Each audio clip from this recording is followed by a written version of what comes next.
When people ask me, why do I charge what I charge, just 8%, it's these kind of scenarios where I now have a good joke where I tell people that have experienced this. I'm like, it's great being a landlord till it's not. Collecting rent, calling a plumber, that's easy. Like, you can charge nothing and get that done. That's not the difficult part. It's what happens when some scenario happens that impacts state, local, fair housing guidelines all at once. So, example, we had a tenant earlier in their lease had some amount of police get called to the property, so much that it was a KEYT news article about the amount of police that showed up to the property. And none of the tenants at this multi-building even called me. I heard about it from the property owner saying, hey, do you notice that article? Like, oh wow. So we notified them for breaching their lease, for disturbing the property and the tenants and so on. Come to find out, apparently it was a previous boyfriend of the new tenant and it was a domestic violence issue. So we said, hey, so sorry to hear that. Recommend you file a restraining order. Lo and behold,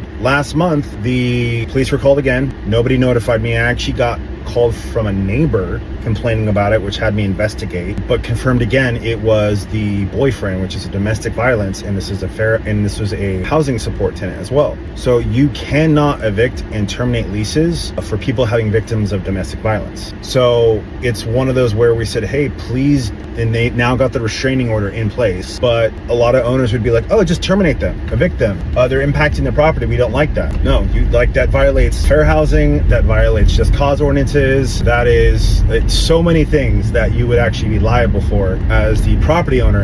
And most people don't even think about the domestic violence if there's a disruption on the property. There's actually a whole other layer of protections that come into play when you have a tenant specifically with a domestic violence issue coming into play. So that is an example why having a property manager that's trying to stay on top of all these nuances is why they should charge you more. Because when I hear like, oh, they're charging me 4%, I can guarantee they're not staying on top of all this stuff. Like and subscribe for more.